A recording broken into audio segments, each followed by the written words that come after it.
περιοδικό 24 γράμματα, τον καθηγητή λαογραφίας κύριο Μινά Αλεξιάδη. Καλησπέρα σας. Καλησπέρα σας κύριε Δαμιανέ.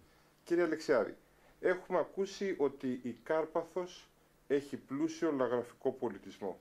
Πείτε μας δύο λόγια για τον πολιτισμό της Καρπάθου. Ευχαριστώ πολύ για την ερώτηση και σας συγχαίρω για αυτό το περιοδικό το οποίο έχετε, το ηλεκτρονικό. Είναι από τα νέα στοιχεία, νομίζω, της ενημερότητας και είστε αξιέπαινος γι' αυτό. Θα ήθελα λοιπόν να σας πω αμέσως ότι η Κάρπαθος έχει πλούσιο λαϊκό πολιτισμό, πλούσια λαϊκή παράδοση. Λέω πολλές φορές στους φοιτητές μου, αλλά και όπου αλλού βρεθώ, ότι η Κάρπαθος θεωρείται και είναι το λαογραφικότερο, όχι μόνο νησί της Δωδεκανήσου, αλλά ένας από τους λαογραφικούς τόπους της χώρας μας που έχει πλούσιο και ιδιόμορφο λαϊκό πολιτισμό. Ήθη και έθιμα, παραδόσεις, τραγούδια, εκεί είναι η ζωντανή παράδοση του τόπου. Και πολλές μελέτες έχουν παρουσιαστεί γύρω από την Κάρπαθο. Τώρα που μου λέτε για μελέτες, μπορώ να σας μιλάω πολλή ώρα για αυτές. Η Κάρπαθος, όπως ξέρετε, γνώρισε από ποικίλους κατακτητές εδώ και αιώνες.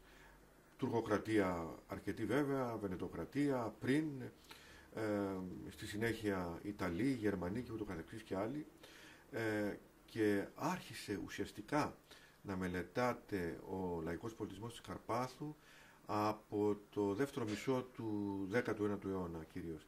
Θα μπορούσα να σας πω αμέσως ένα μεγάλο όνομα του Λουδοβίκου Ρώσου, αυτού του Γερμανού αντιβασιλιά του Όθωνα, που ήταν και καθηγητής του Πανεπιστημίου Αθηνών και μάλιστα και συγκλητικός. Αυτός λοιπόν επισκέφθηκε τη δεκαετία του 1840 την Κάρπαθο, πήγε σε όλα τα χωριά και συγκέντρωσε αρκετό λαογραφικό υλικό, το οποίο αργότερα δημοσίευσε στο βιβλίο του. Μπορούμε λοιπόν να πούμε έτσι αβίαστα ότι το 1845 είναι ένα έτος σταθμός για την έρευνα της λαογραφίας της Καρπάθου. Μετά βέβαια πρέπει να θυμηθούμε τον άλλον μεγάλο Άγγλο αρχαιολόγο, λαογράφο και διαλεκτολόγο, τον Ρίτσαρντ Ντόκινς, ο οποίος αρχές του 20ου αιώνα δημοσίευσε ένα-δυο ωραία μελετήματά του για την Κάρπαθο, κατόπιν πάρα πολλοί άλλοι ξένοι όπως ο Σάμουελ Μπομποβί, από τους πρωτοπόρους Ελβετούς εθνομουσικολόγους που μελέτησε τη μουσική της Καρπάθου, και πιο πρόσφατα ακόμα ο Γερμανός ο Ρούντοφ Μπράντλ και πολλοί άλλοι. Τώρα όσον αφορά από Έλληνες, θα μου επιτρέψετε να μείνω σε Καρπαθίους, και το πρώτο βιβλίο που βγήκε για τα λαογραφία της Καρπάθου, πρέπει να πούμε εδώ, είναι του Εμμανουήλ Μανολακάκη από το 1896 και εξής. Όμως ο πατέρας, ο θεμελιωτής της καρπαθιακής λαογραφίας είναι ο γνωστός στο επιστημονικό κοινό και όχι μόνο, ο Μιχαήλ Μιχαηλίδης Νουάρος από το Όθος Καρπάθου, ο οποίος ήταν και ο πατέρας δύο καθηγητών πανεπιστημίων, του καθηγητή της νομικής σχολής του Γεώργιου Μιχαηλίδη Νουάρου και του Ανδρέα Μιχαηλίδη Νουάρου, καθηγητή της φιλοσοφικής σχολής στη Θεσσαλονίκη. Και πάρα πολλοί άλλοι Καρπάθιοι έχουν μελετήσει τη λαογραφία της Καρπάθου. Ένα όνομα που θυμάμαι εδώ είναι του Γεωργίου του γιατρού και άλλων πολλών, και φυσικά ο Ομιλών έχει τα τελευταία χρόνια δώσει έτσι ένα έργο, νομίζω, πρωτότυπο πάνω σε αυτούς τους τομείς. Αλλά δεν είναι μόνο αυτά τα ονόματα που είπα, είναι πάρα πολλά. Η εκπομπή, από όσο ξέρω, δεν έχει πολύ χρόνο. Αναμφισβήτητα θα θέλαμε πολλές ώρες να μιλήσουμε για τον πολιτισμό της Καρπάθου και σας υπόσχομαι ότι θα το κάνουμε με την πρώτη ευκαιρία. Ευχαριστώ πολύ. Να είστε καλά. Βρισκόμαστε όμως σε ημέρες Χριστουγέννων. Χριστούγεννα του 2012, σε λίγες μέρες θα έχουμε. Ο κόσμος μιλάει για 12ήμερο Χριστουγέννων. Αλήθεια, για 12 ημέρες πρόκειται ή υπάρχει μια παρανόηση? Κοιτάξτε, και αυτή είναι έτσι πολύ ωραία και έξυπνη ερώτηση που μου κάνετε. Ουσιαστικά μιλάμε για τα έθιμα του 12ημέρου και την εθιμολογία του 12ημέρου. Όμως, αν τις μετρήσουμε κανονικά, είναι 13 μέρες. 13. Και βέβαια όχι από την παραμονή των Χριστουγέννων, αλλά ανήμερα των Χριστουγέννων, 25 Δεκεμβρίου μέχρι 6 Ιανουαρίου. Ανήμερα των Φώτων, δηλαδή της τρίτης μεγάλης γιορτής. Αν μετρήσουμε θα διαπιστώσουμε ότι είναι 13 μέρες. Αλλά χάρη συντομίας και για να είμαστε μέσα και στο 12, το 12, που είναι πιο προσιτό, λέμε τα έθιμα του 12ημέρου. Και υπάρχουν τρεις περίοδοι σε αυτές τις 12 ημέρες, να το πούμε έτσι. Είναι η περίοδος των Χριστουγέννων, Ναι. της Πρωτοχρονιάς Και τα φώτα. και Ναι. τα φώτα. Ναι, αυτές οι γιορτές είναι πάρα πολύ σημαντικές και στο νέο ελληνικό εορτολόγιο και μου θυμίζεται τώρα, και βέβαια πριν πάω εκεί, ας το πω αυτό, την ευκαιρία, ότι οι γιορτές είναι χαρακτηριστικό όλων των ανθρώπων. Θυμάμαι αυτή τη στιγμή και ένα ωραίο απόφθεγμα του Δημόκριτου που έλεγε «Βίος ανεόρταστος, μακρά οδός απανδόκευτος». Το καταλαβαίνετε, αλλά στο πω για τους Ναι. θεατές ή ακροατές μας ότι η ζωή που δεν έχει γιορτή μοιάζει σαν μεγάλη μια μακρά οδό, μια μακρά οδό, ένα μακρύ δρόμο που δεν έχει πανδοχείο, κάπου να πάει να μείνει ο περαστικός κλπ. Που σημαίνει ότι όλοι οι άνθρωποι έχουν γιορτές, αλλά και πολλές γιορτές ιδιαίτερως έχουμε και εμείς εδώ στην Ελλάδα και όχι μόνο γενικά στην πατρίδα μας, αλλά σε κάθε μικρό μέρος της πατρίδας μας, κάθε τόπος έχει και τις δικές του τοπικές γιορτές. Ξέρετε, αυτές τις μέρες πάντοτε είχα μια μικρή έτσι ανησυχία και σύγχυση περισσότερο. Έχουμε μπερδέψει μάλλον πολλά ήθη και έθιμα από πολλούς λαούς, από την Μπεφάνα μέχρι τον Άγιο Βασίλειο από την Κεσαρία, από τον Ανατολή και Δύση, ίσως από την προσδοκία μας να φτιάξουμε ένα έτσι κλίμα εορταστικό. Τα πράγματα όμως δεν ήταν έτσι παλαιότερα και ιδιαίτερα στην Κάρπαθο, ας μείνουμε στο νησί αυτό. Τα πράγματα ήταν ξεκάθαρα. Οι άνθρωποι έβγαιναν και έλεγαν τα κάλαντα. Μιλήστε μας λίγο για τα κάλαντα της Καρπάθου. Θα σας πω ευχαρίστως, αλλά πρώτα πρέπει να σας πω ότι όλη αυτή η περίοδος του δεκαημέρου, επειδή πήγατε και σε ξένες χώρες και λαούς, είναι γεμάτη από χριστιανικά προπάντων, αλλά και ειδωλατρικά έθιμα, τα οποία τα ειδωλατρικά αυτά έθιμα έγιναν δεκτά από την Εκκλησία και σήμερα έχουν ενταχθεί στο εορτολόγιο και δεν χρειάζεται τώρα να πω εδώ χαρακτηριστικά τέτοια, ίσως σε μια άλλη περίπτωση να τα πούμε αυτά. Για την Κάρπαθο, το είπα και στην αρχή, πλούσια παράδοση, πλούσια εθιμολογία και βέβαια το πασίγνωστο χωριό της Καρπάθου που το ξέρετε όλοι, όλος ο κόσμος, είναι η Όλυμπος Καρπάθου, που έχει χαρακτηριστική εθιμολογία όλη την περίοδο του χρόνου, αλλά κυρίως το Πάσχα. Το Πάσχα στην Όλυμπο πραγματικά είναι μια ιεροτελεστία. Ίσως μια άλλη φορά να πούμε πολύ περισσότερα. Ας το κρατήσουν οι θεατές μας αυτό. Είναι πραγματικά μια μαγεία να επισκεφτούν το Πάσχα την Κάρπαθο. Ναι. Και ιδιαίτερα, όπως σας είπα, σε αυτό το χωριό που φημίζεται για το λαϊκό πολιτισμό του. Η Κάρπαθος πράγματι και την περίοδο αυτή έχει αρκετά έθιμα. Αν μάλιστα χρησιμοποιήσω και τον όρο λαογραφικός ενεστός που είναι του δασκάλου μου, του καθηγητή του κυρίου Μιχάλη Μερακλή, θα σας έλεγα ότι και σήμερα ακόμα επιβιώνουν πολλά παλιά έθιμα της Καρπάθου. Αν περιοριστώ όπως ξέρω ότι σας ενδιαφέρει το χωριό το δικό μας, οι Μενετές, αλλά και τα άλλα χωριά που είναι γύρω-γύρω κλπ. Η περίοδος των Χριστουγέννων πρώτα-πρώτα, και το είπατε κι εσείς, σε όλα τα χωριά της Καρπάθου χαρακτηριζόταν από τα κάλαντα. Μικροί μαθητές, την παραμονή των Χριστουγέννων, την παραμονή του Αγίου Βασιλείου, την παραμονή των Φώτων, γύριζαν όλα σχεδόν τα σπίτια που ήταν τότε ανοιχτά. Γιατί σήμερα αν επισκεφτείτε τα χωριά της Καρπάθου και της Πάνω Καρπάθου και της Κάτω Καρπάθου, θα δείτε ότι πολλά είναι κλειστά. Και έτσι δεν μπορούν να πούν τα παιδιά τα κάλαντα. Και μας περίμεναν εκεί, γιατί και εγώ έζησα 18 χρόνια στην Κάρπαθο, από τη γέννησή μου και μετά, και έχω βιώσει αυτόν τον λαϊκό πολιτισμό του νησιού και σε άλλα χωριά, όχι μόνο στο χωριό μου. Και γυρίζαμε λοιπόν πολλές φορές 2, 3 ή 4 παιδιά μαζί και λέγαμε τα κάλαντα και παίρναμε φιλοδορήματα, αλλά δεν μας έδινε μόνο χρήματα, γιατί εκείνη την εποχή δεν υπήρχαν και πάρα πολλά, αλλά πέρα από χρήματα και γρόσια ακόμα μαζεύαμε, ιταλικά γρόσια κυρίως και κάποτε και τουρκικά παλαιότερα, μας έδιναν και γλυκίσματα, κεράσματα διάφορα και ούτω καθεξής. Σήμερα, μιλάμε βέβαια, για ποια εποχή, τα γλυκίσματα? Τη δεκαετία του 60 και θα έλεγα και για άλλους που ξέρω τη δεκαετία του 50. Όμως τα κάλαντα δεν τα λέγαμε μόνο εμείς, αλλά τα έλεγαν τότε και πολύ καλά οργανωμένα τα τοπικά σωματεία του νησιού. Δυστυχώς δεν έχω εδώ μια φωτογραφία να σας δείξω από έναν εκπολιτιστικό σύλλογο και μάλιστα των Μενετών της Καρπάθου, όπου περίπου 25 με 30 άτομα βγήκαν έξω και έλεγαν τα κάλαντα. Και αυτή είναι μια φωτογραφία του 1955. Δεν το ήξερα ότι θα μου ερχόταν αυτό στο μυαλό τώρα να την έχω μαζί μου. Μπορεί και να τη βρούμε στην πορεία και να τη βρείτε. Θα είναι πολύ κάλαντα στην πλατεία του χωριού. Και του σερβίρει, μάλιστα του εξυπηρετεί και μια κυρία εκεί που είχε ένα καφενείο στο χωριό. Και μιλάμε τώρα για το έτος 1955, που εγώ ήμουν ένα μικρό παιδί. Μιλάτε για κάλαντα το πρωί, το απόγευμα, πώς ακριβώς, γιατί σε διάφορες περιοχές. Πολύ ενδιαφέρουσα αυτή η ερώτηση. Στην Αθήνα τα λένε από το πρωί. Εμείς τα λέγαμε το απόγευμα. Γιατί, μάλιστα, όταν αρχίζουμε καμιά φορά, να σας πω αυτή την περίπτωση που τη θυμάμαι χαρακτηριστικά γιατί μου συνέβη και εμένα. Αρχίζαμε γύρω στη 1-2 τα κάλαντα και περνούσαμε από κάποια σπίτια. Δεν είναι ώρα τώρα να έρθετε το απόγευμα, μας έλεγαν. Όχι όλα τα σπίτια, αλλά μερικά. Έτσι. Και εμείς ξαναπερνούσαμε από αυτό το σπίτι για να πούμε τα κάλαντα και να πάρουμε ορισμένα φιλοδορήματα. Και βέβαια λέγαμε κάλαντα που ήταν σχεδόν πανελλήνιας μορφής. Δεν μπορώ να πω ότι ήταν τοπικά καρπαθιακά αυτά τα κάλαντα. Αν και σε ορισμένα χωριά υπάρχουν. Στην όλη Μποξόρ υπάρχουν τέτοιες παραλλαγές καλάντων που λένε. Στα χωριά τα δικά μας τα κάτω δεν νομίζω ότι μπορούμε να βρούμε τέτοια. Μάλιστα τα θυμάμαι. Αν θέλετε να σας πω μερικούς στίχους. Με τα χαράς. Ναι.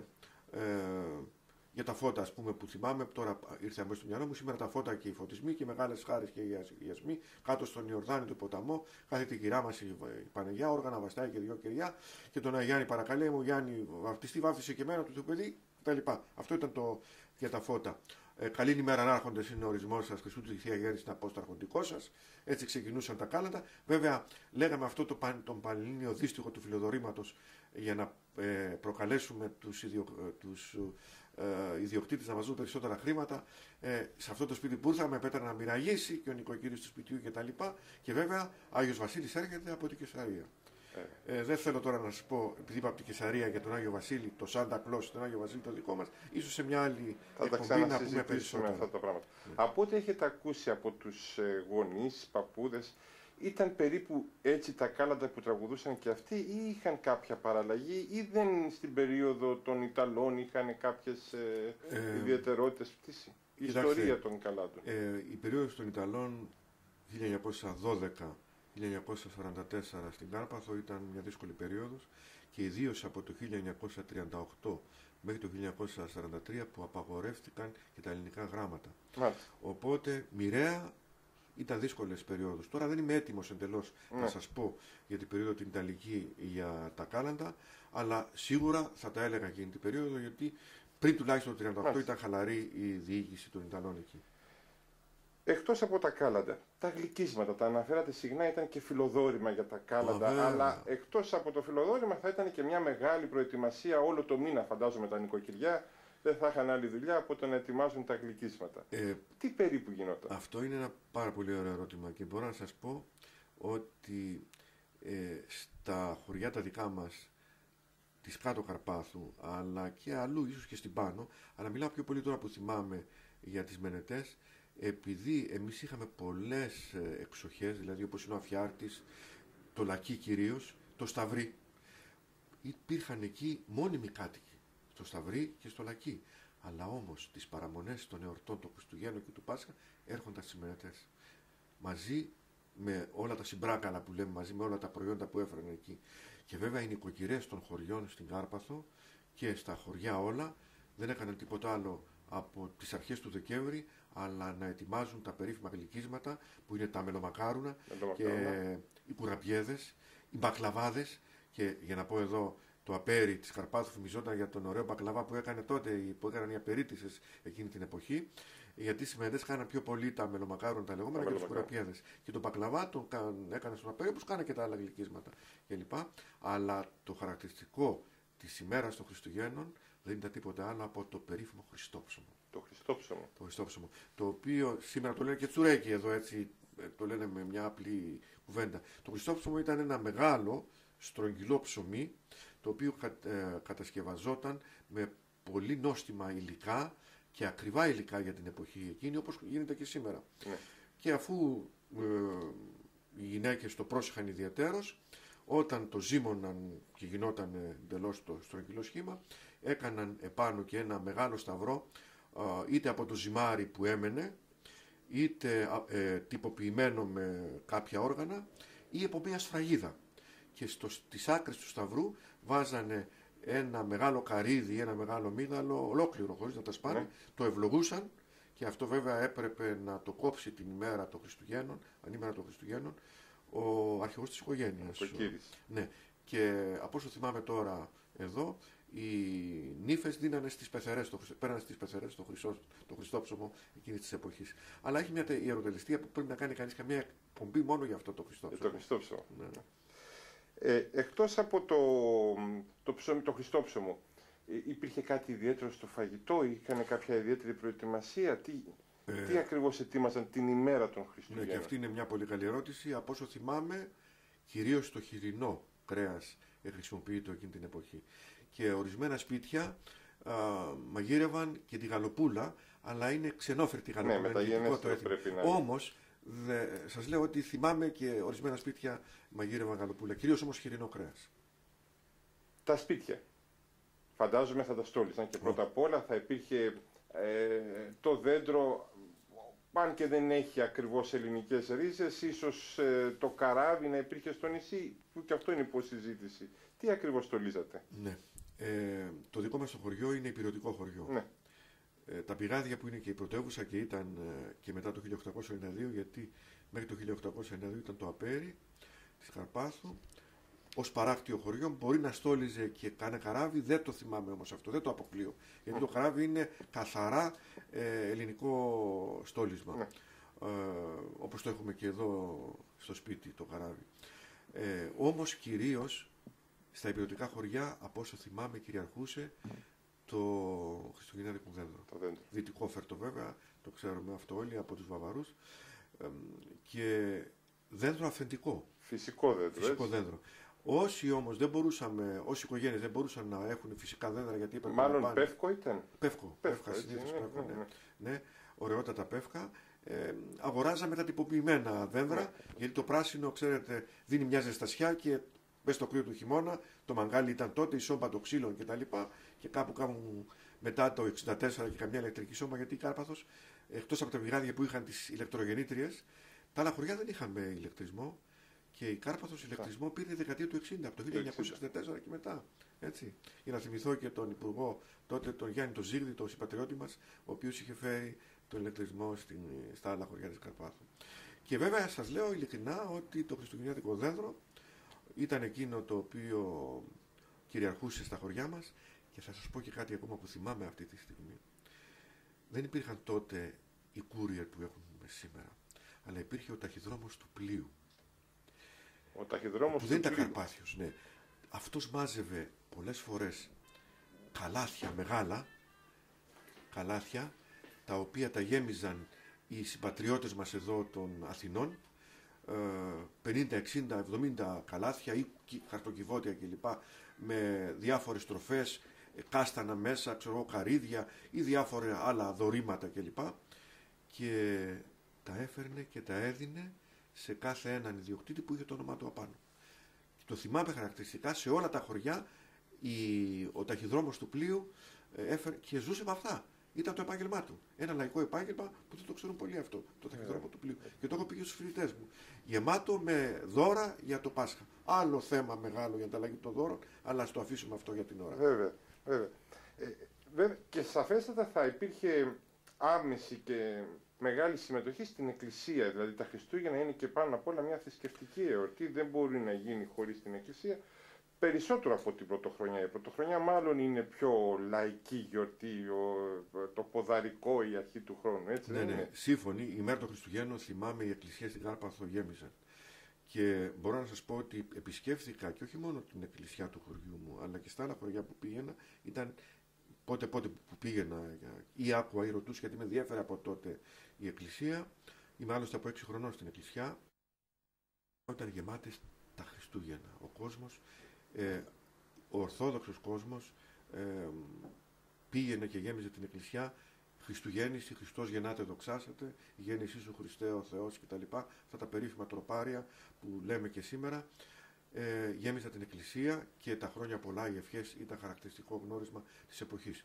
Βέβαια την πρωτοχρονιά, παρότι είχαμε και τη δοξολογία για τη καλή μέρα του χρόνου κλπ, δεν ήταν τόσο γεμάτη.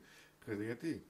το ξέρετε, το υποψιάζεστε, λόγω της χαρτοπεξίας και τα ξενύχτια ή το ρεβεγιόν, αν θέλετε. Έτσι ακριβώς. Αυτό λέγαμε πιο λαϊκή.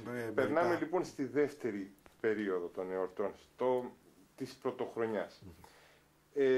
Πρώτα απ' όλα, το είπατε κι εσείς προηγουμένως, μάλλον ξεδίνανε πολύ με την χαρτοπεξία. Και ήταν και στα καφενεία και στα σπίτια, νομίζω, εφικτό κάποιος να παίξει χαρτιά, έτσι δεν είναι? Αυτό που μου λέτε τώρα, τι μου θυμίζετε τώρα? Μου θυμίζετε, και πάω πολλά χρόνια πίσω, στις Μενετές έπαιζαν πολλοί. Οι περισσότεροι από τους άνδρες έπαιζαν στα καφενεία και στα σπίτια. Και μάλιστα στα σπίτια τότε, δεν ξέρω τώρα γιατί λείπω αρκετά Χριστούγεννα από την Άρπαθο, αλλά πολλά σπίτια τότε οργάνωναν την παραμονή των Χριστουγέννων, και πιο πολύ την παραμονή, όχι τόσο την παραμονή των Χριστουγέννων, λάθος δικό μου, πιο πολύ την παραμονή της Πρωτοχρονιάς, αλλά όχι μόνο την παραμονή της Πρωτοχρονιάς, και άλλες μέρες του νέου έτους και πριν από την παραμονή ακόμα. Μάλλον ξεκίναγε νωρίς από τις αρχές Δεκεμβρίου η Χριστουγεννιάτικη Πρωτοχρονιά. Παίζονταν αρκετά μεγάλα ποσά με τα δεδομένα της εποχής, και θυμάμαι μάλιστα ότι έρχονταν και από άλλα χωριά, κυρίως από την Αρκάσα και τα Πηγάδια, για να παίξουν στις Μενετές. Και πόκα που λέγαν τότε, το κουκάν, και το θανάσι, είναι τα παιχνίδια που αυτά ήταν τα παιχνίδια, μάλιστα. Ναι. Αλλά δεν έπαιζαν μόνο οι μεγάλοι, και τα παιδιά, αλλά έπαιζαν και οι μικροί.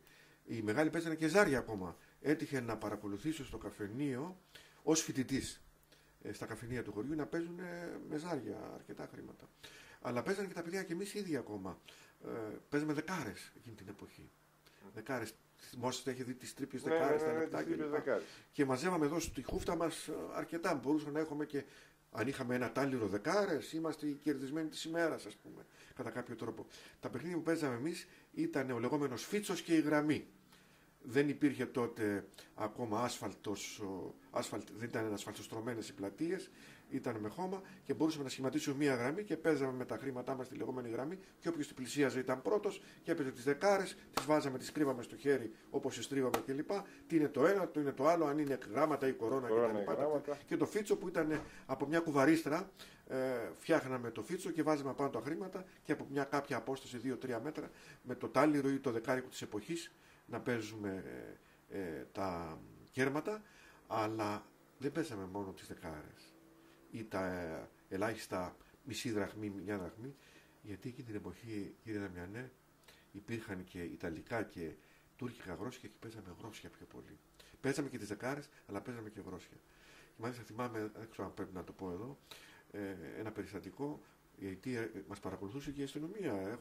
Στις Μενετές δεν υπήρχε ούτε υπάρχει αστυνομικό τμήμα, και πότε έρχονταν ξαφνικά αστυνομικοί για να δουν ποιοι παίζουν. Χαρτοπεξία κτλ. Και κάποια στιγμή εκεί που παίζαμε ήρθαν κάποιοι από τους παίκτες σε μια αντιδικία, να το πω έτσι, και κάποιος από εμάς είπε μια όχι πολύ ευχάριστη φράση, και την άκουσε ο αστυνομικός. Και έρχεται και μας λέει σε κάποιον, γιατί βλαστημάς, είπε μια βλαστήμια, ας πούμε.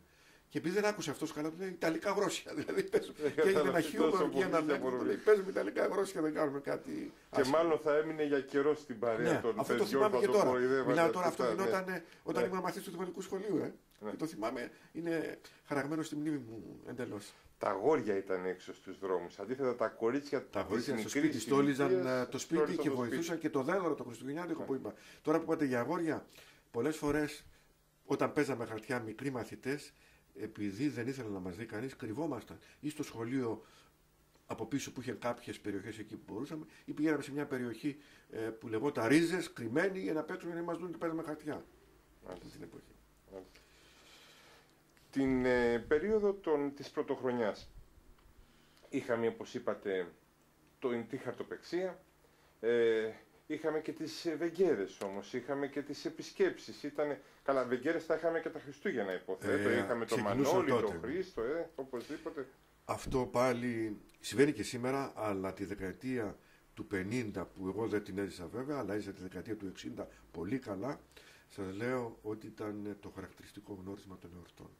Περιμέναμε να έρθουν τα Χριστούγεννα, και μπορώ να πω από το Δεκέμβρη, όπου ήταν η γιορτή του Αγίου Νικολάου, έπειτα του Αγίου Σπυρίδωνος. Είχαμε και πολλούς με το όνομα Νίκος και πολλούς με το όνομα Σπυρίδων στα χωριά μας και στο χωριό το δικό μου επίσης. Και από τότε άρχιζαν οι βεγγέρες. Πώς γίνονταν όμως? Πώς? Οι άνδρες μαζεύοντας τα καφενεία, ήταν τότε πολλά καφενεία. Σήμερα πάτε στα χωριά της Καρπάθου, δεν θα βρείτε τα καφενεία. Θυμάμαι στο δικό μου, τη δεκαετία του 60 πρέπει να ήταν κάπου 8-10. Αλλά πριν τη δεκαετία του 60 μετρούσαν κάποιοι 27 καφενεία.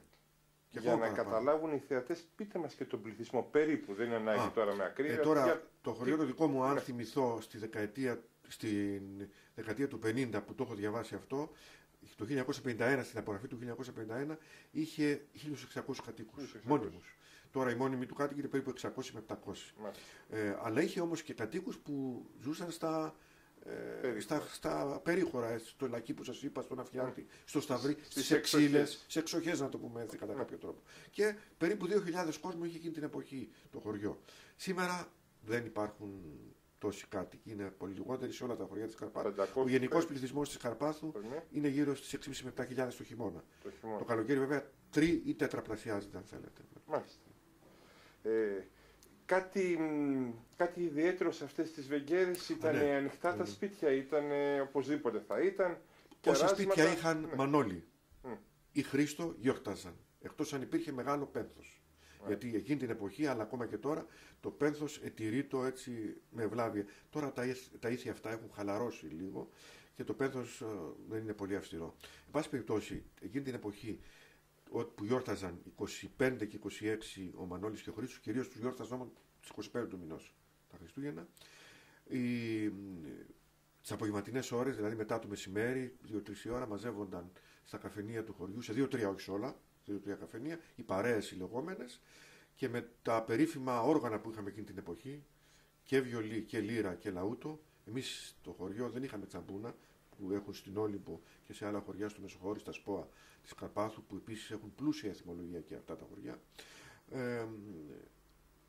Έπιναν, έτρωγαν και τραγουδούσαν για τις γιορτές και για τους Μανώληδες και τους Χρήστους στα καφενεία, και εκεί προς το Σούρπο γύρω στις 5.30-6 και 7 η ώρα καμιά φορά πήγαιναν παρέες με τα όργανα, που τις ανέμεναν όμως και στα σπίτια, τις περίμεναν, και φυσικά γινόταν γλέντι 1-2 ώρες, 3. Πολλές φορές πήγαιναν πρώτα σε Μανώληδες και Χρήστους που γιόρταζαν, αλλά δεν γιόρταζαν πολύ συστηματικά, και κατέληγαν στο Μανώλη που γιόρταζε και ξενυχτούσαν στα διάφορα σπίτια, στο Γλετζέ ας πούμε, και πολλοί από αυτούς που ήταν και καλοί κυνηγοί πήγαιναν στο κυνήγι και είχαν και ωραιότατο λαγό. Πρωτοέφαγα λαγό στην Κάρπαθο σε σπίτι Μανώλη, που ήταν μάλιστα και κοντά στο δικό μου εκεί. Μάλιστα. Και τα αυτοσχέδια στιχουργήματα, οι μαντινάδες που τραγουδούσαν για τον εορτάζοντα, ή οι διάλογοι με τις μαντινάδες που γίνονταν, αλλά και μπορώ να σας πω, κύριε Δαμιανέ, ότι εξακολουθούν τέτοιοι διάλογοι, αυτοσχέδιοι με μαντινάδες να γίνονται και σήμερα στην Κάρπαθο.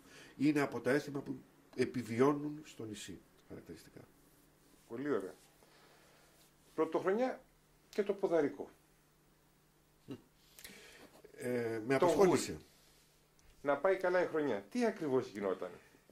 Κοιτάξτε, αυτά τα έθιμα στη λαογραφία, τη δική μου επιστήμη, στο λαϊκό μας πολιτισμό, εμείς τα λέμε διαβατήρια έθιμα.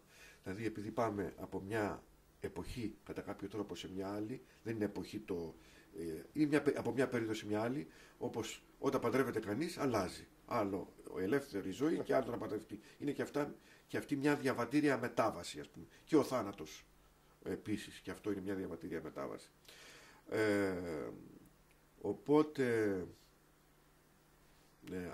για το ποδαρικό, ναι. Για το ποδαρικό που μου λέγατε, αμέσως μου έφυγε αυτή η μνήμη, γιατί θυμήθηκα το διαβατήρια μετάβαση.